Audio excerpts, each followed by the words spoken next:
des membres inférieurs, du membre supérieur, et l'éruption siège au niveau de la plante des pieds et au niveau de la paume des mains. Voilà, qui semble comme une éruption.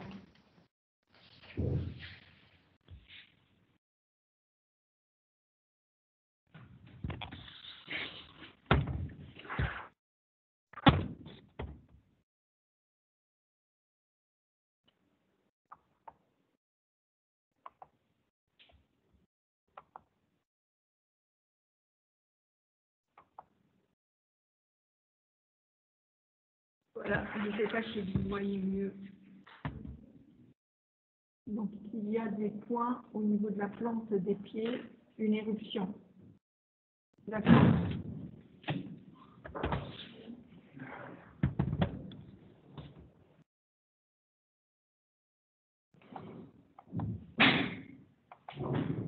Alors, quel diagnostic vous évoquez en premier?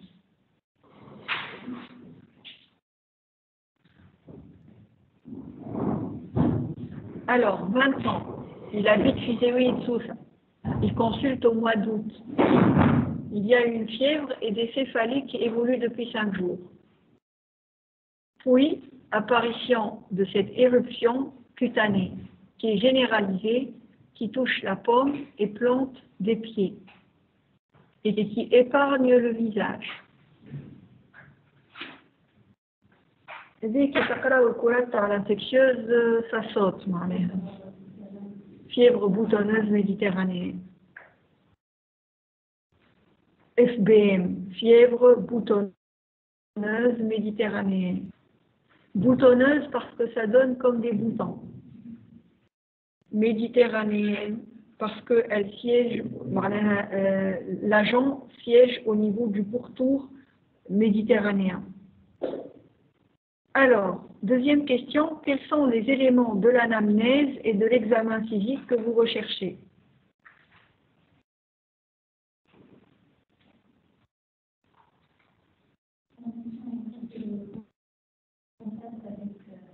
Tous les animaux, qu'est-ce qui nous intéresse? Les chiens.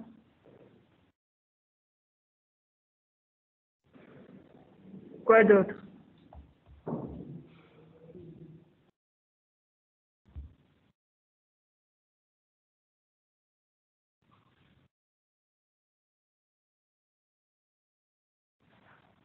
Quoi d'autre? Qu'est-ce que vous recherchez à l'examen physique?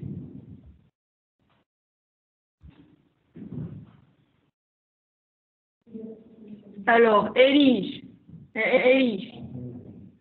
si tu es connecté ou Souhé, il y a Souhé. Madame, Qu'est-ce que tu recherches à l'examen physique? des escarres.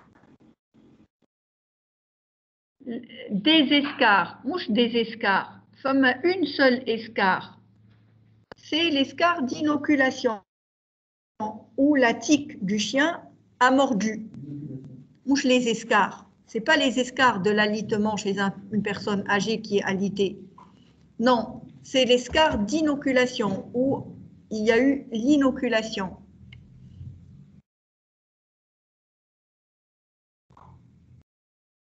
C'est l'escarre d'inoculation, ce qu'on appelle aussi, quoi d'autre? Souhé. La tache noire, Sahi. C'est quoi la tache noire? C'est la tique du chien qui mord une conjonctivite. La tique du chien va mordre au niveau des plis, d'endroits cachés, et elle va nécroser, elle va faire une endothélite, elle va nécroser la partie où elle a mordu, et il va y avoir une endothélite, une inflammation de l'endothélium du vaisseau. C'est une vascularite. Et si c'est cutané. Par contre, si la porte d'entrée est muqueuse, c'est une conjonctivite unilatérale dans ce cas-là. Donc, vous recherchez à l'examen la notion de contact avec les chiens, des chiens qui sont porteurs de tiques La morsure de tique qui est l'escarre d'inoculation ou la tache noire ou la conjonctivite.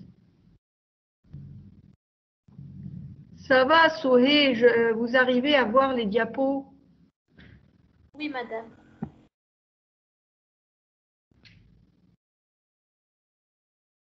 Alors, l'escarre d'inoculation,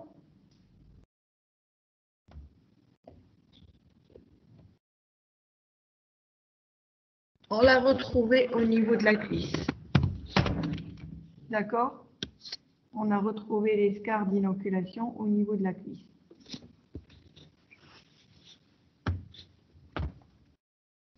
Quels sont les examens complémentaires que vous réalisez? Allez, chez Nefes.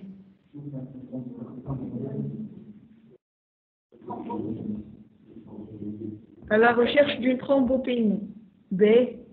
À la recherche de quoi d'autre? Une leucopénie, l'absence d'hyperleucocytose. L'anémie, c'est surtout la leucopénie et la thrombopénie. Quoi d'autre? Quel autre examen complémentaire pour orienter vers le diagnostic d'une rickettsiose? Rickettsia qui est une bactérie intracellulaire. Quel autre examen biologique qui oriente? À part la numération formule sanguine. On recherche une cytolyse hépatique, oui, azate à la transaminase élevée.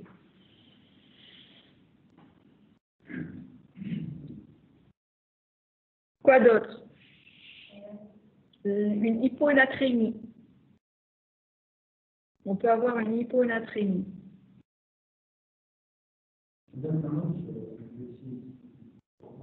On peut.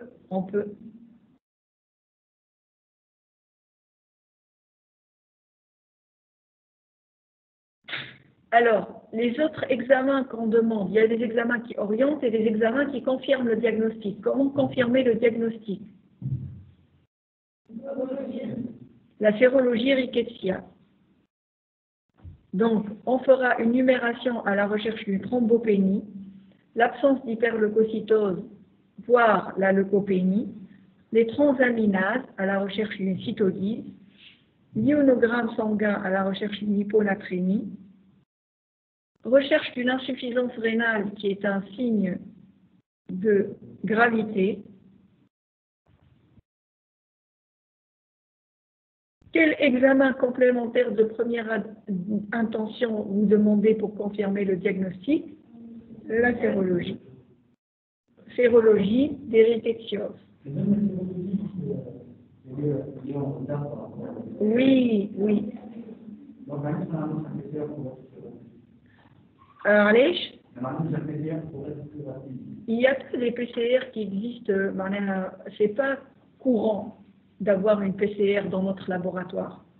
Pour ces bactéries rickettsioses, c'est surtout la sérologie. On fait une première sérologie qui est négative et au bout de 14 jours, le diagnostic est clinique surtout. Et la confirmation est sérologique, d'accord? Mais on peut avoir on aura le diagnostic rétrospectif. La PCR n'est pas un examen de coutume.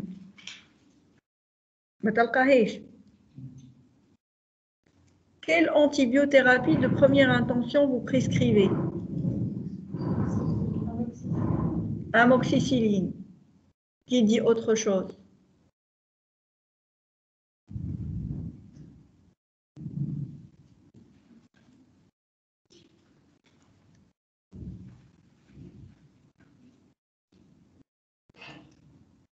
Quelle molécule? J'ai dit que Rickettsia est une bactérie intracellulaire. Nous devons donc utiliser des molécules antibiotiques qui pénètrent dans la cellule, comme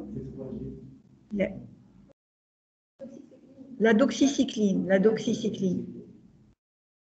Les molécules qui pénètrent dans la cellule sont les macrolides, les cyclines et les fluoroquinolones.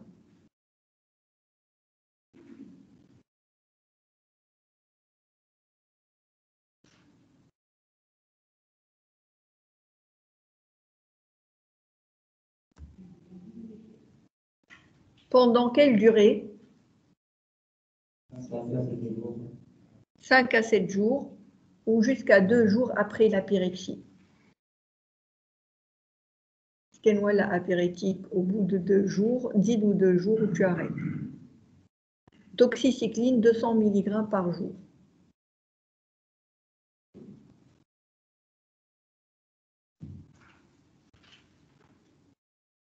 Donc la fièvre boutonneuse méditerranéenne est due à un agent qui est Rickettsia conori. La première fois, elle a été découverte par Connor en Tunisie. Je crois que c'était en 1914, je crois. Et c'est pour ça que c'est Rickettsia conori. Elle est à l'origine de cette maladie qui est typique, qui s'appelle la fièvre boutonneuse méditerranéenne, où il y a une fièvre, puis apparition d'une éruption. Il y a un intervalle, un intervalle où il n'y a pas d'éruption. Il y a un intervalle de temps entre les deux. Les rickétios, la fièvre boutonneuse méditerranéenne est connue par des céphalées très importantes. Et le patient arrive avec une fièvre et des céphalées très importantes. Des fois, on est amené à faire une PL parce qu'on pense que c'est une méningite, sauf que ça ne l'est pas. Ceci dit, on peut avoir une méningite dans la rickétiose. Le seul moyen diagnostique, c'est la sérologie. Il y a la clinique aussi. Quand on trouve la tache d'inoculation, la tache noire, c'est très spécifique. Et le traitement, c'est la doxycycline. Deuxième cas clinique. Une patiente âgée de 40 ans qui, pour un cancer du sein, شنو الكلام؟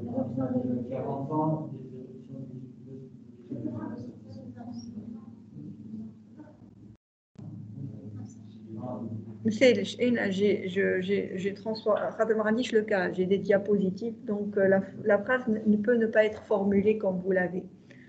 Donc, c'est une patiente de 40 ans qui a un cancer du sein et qui, après sa chimiothérapie, 3 jours après, elle développe une éruption vésiculeuse prurigineuse généralisée.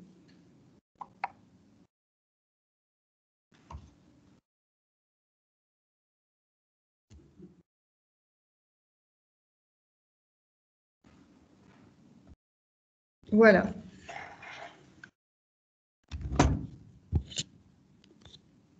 D'accord?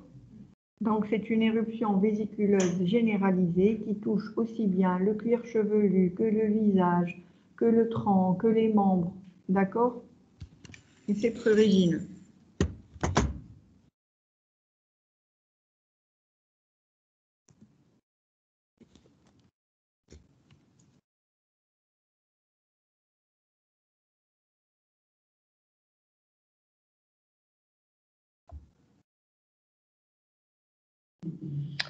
Quel diagnostic vous évoquez? La varicelle. La varicelle, c'est un diagnostic clinique. Vous avez une éruption vésiculeuse comme celle-ci qui touche le visage, qui touche le cuir chevelu, qui est généralisée. C'est la varicelle. Quel élément de l'interrogatoire et de l'examen physique vous devez rechercher pour vous orienter vers la varicelle? Contact avec la notion de comptage. D'accord. Quoi d'autre? D'accord, d'accord. D'accord. La réactivation d'une varicelle donne un zona. Donc, la maladie, c'est une fois dans la vie, parce qu'elle est immunisante. Donc, est-ce qu'elle a eu des antécédents de varicelle? Ok.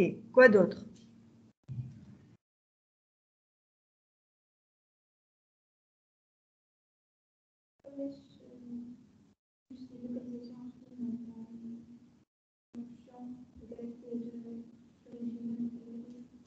Alors, qui fait? Les caractéristiques. Elle est prurigineuse, généralisée, vésiculeuse. Un érythème buccal. Un énanthème, torso.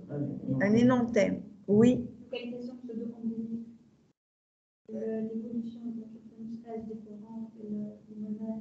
D'accord. D'accord. Quoi d'autre?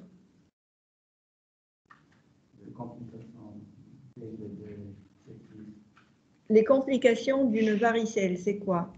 C'est des atteintes. Une atteinte respiratoire, donc on recherche des signes respiratoires, la toux, la dyspnée. Neurologique. L'atteinte neurologique ou encéphalite ou méningite ou cérébelleuse, d'accord? On recherche une ataxie, une marche ébrieuse, etc. Donc, on recherche des antécédents personnels de varicelle, un comptage de varicelle, les signes de gravité respiratoire et neurologique, l'atteinte des muqueuses, la surinfection. CIVD. Le sein, hein? Le sepsis, par quel mécanisme? Par la surinfection. D'accord, l'encéphalite, oui.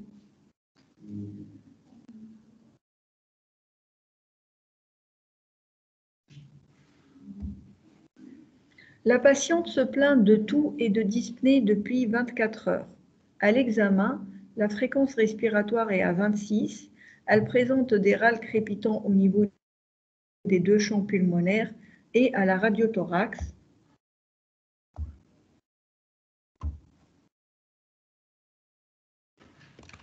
Vous avez ça. Qu'est-ce que vous avez? Décrivez cette radiothorax. Un syndrome alvéolo-interstitiel bilatéral. D'accord? Au niveau des 2/3 des poumons, des 2/3 inférieurs.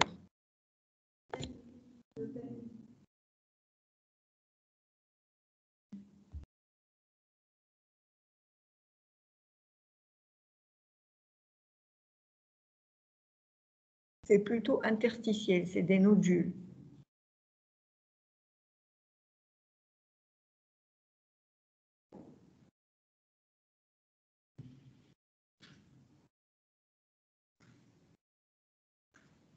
Comment expliquer cette symptomatologie respiratoire?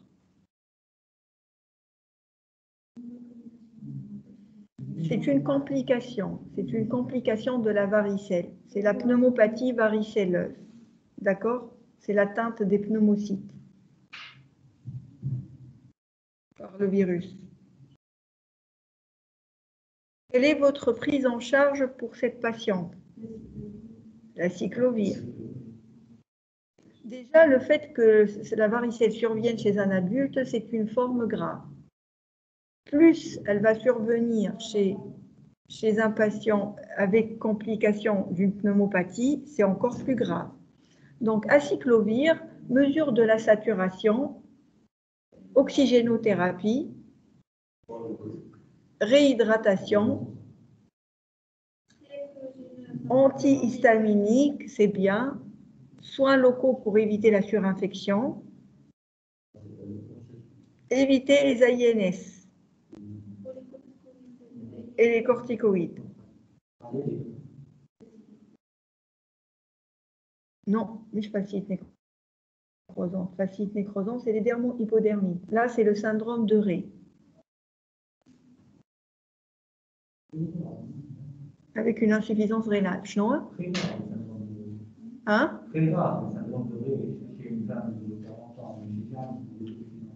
Oui, mais c'est pour ça qu'on évite les AINS et les corticoïdes. Oui, s'il y a la varicelle, c'est surtout chez les enfants. Madame, j'ai pas entendu pourquoi on évite les ANS et les corticoïdes. À cause du syndrome de Rey, R-E-Y-E, et de l'insuffisance rénale. Merci, madame.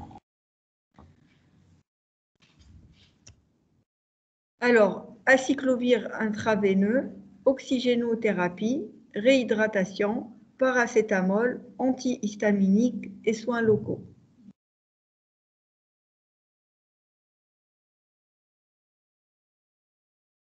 مازال cas clinique واحد هكا هو.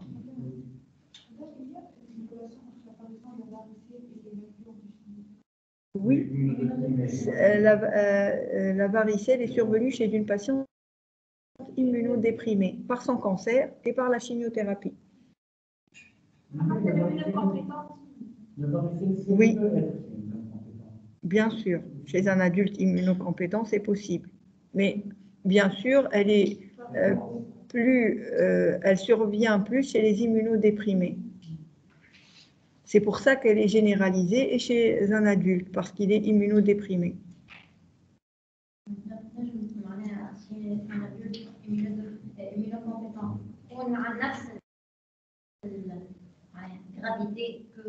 Nage, bien sûr. L'enfant, généralement, c'est pas grave. Un antécédent de varicelle, après, quand ça se réactive, le VZV, c'est le virus de la varicelle et du zona. Ça donne un zona. C'est peu, non. L'Iqaraoul, c'est pas de réactivation, pas de deuxième épisode. On peut avoir un zona généralisé qui ressemble à la varicelle. On peut avoir chez les immunodéprimés un zona généralisé.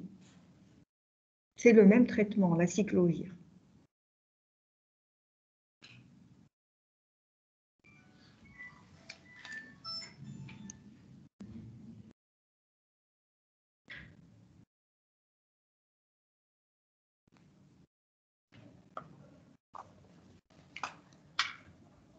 Alors, troisième cas clinique, patient âgé de 60 ans, diabétique sous metformine, hypertendu sous Amlor.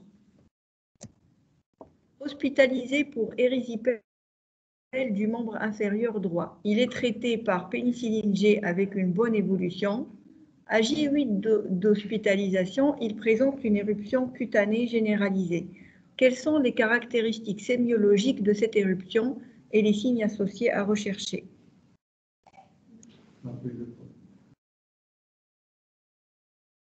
Noiré comme c'est à l'éruption.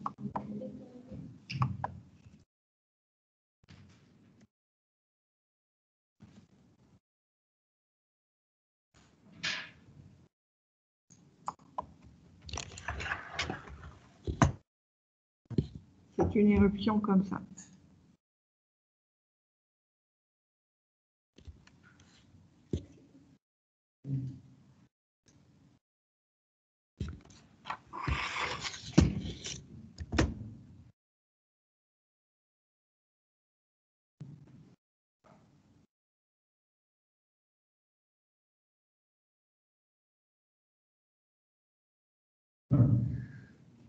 Alors, quelles sont les caractéristiques sémiologiques que vous devez rechercher et les signes associés que vous devez rechercher de cette éruption? Le caractère prurigineux, le siège, l'étendue, le type, d'accord, la lésion élémentaire. Quoi d'autre? Les signes de gravité. اللي هما شنو؟ l'œdème de Quink. Quoi d'autre? Et rechercher un énanthème, ce n'est pas un signe de gravité. Quoi d'autre? L'énanthème, c'est quand ça atteint les muqueuses, mais comme l'exanthème. C'est la même chose. L'œdème du visage, c'est l'œdème de Quink. Des adénopathies, pourquoi? Des décollements cutanés. Le syndrome de Lyell et de Stephen Johnson. D'accord? Donc, vous recherchez le siège, l'atteinte membre, tronc, visage, localisé, généralisé. Le type, comme vous avez dit, la recherche de la lésion élémentaire, macule, papule, vésicule.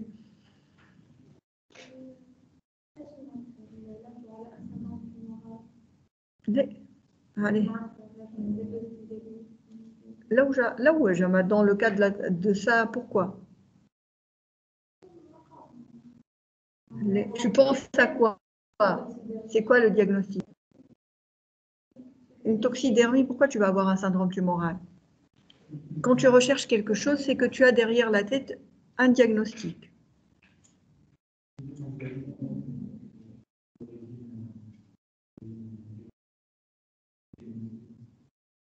L'origine?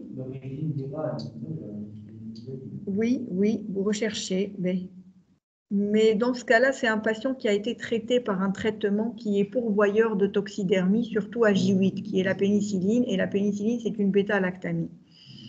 Donc, vous recherchez, si c'est prurigineux ou pas, les signes associés, l'œdème du visage, les décollements épidermiques et la fièvre. Quelle serait l'étiologie la plus probable de cette éruption? Allergie à la pénicilline.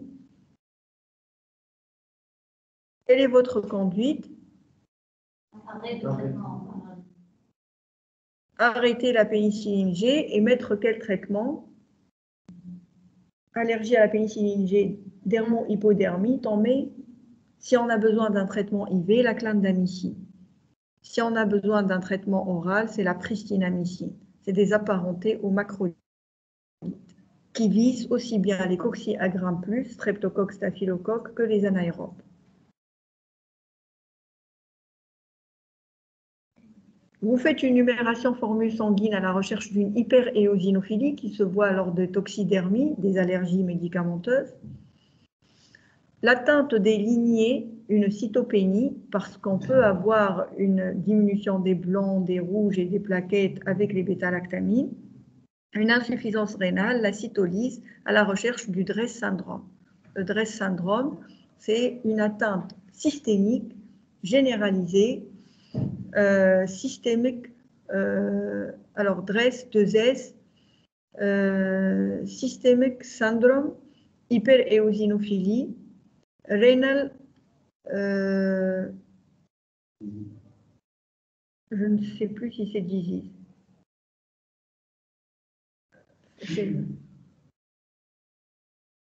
Donc, il y a une atteinte hépatique, une atteinte rénale, une hyperéosinophilie, une atteinte cutanée. Et c'est systémique et c'est grave.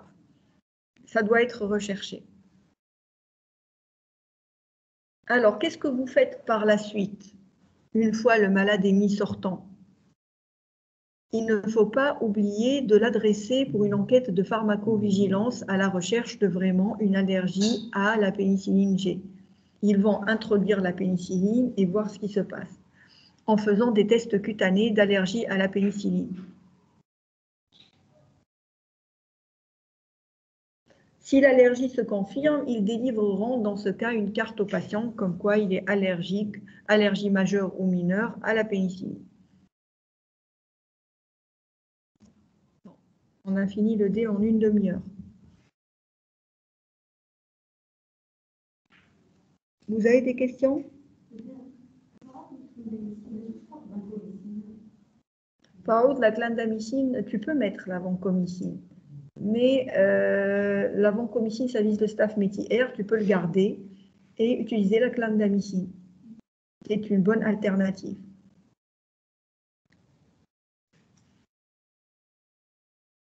Des questions en ligne, à distance?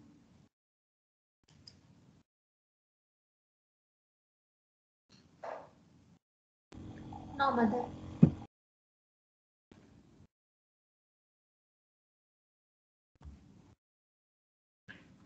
C'est bon? Ok.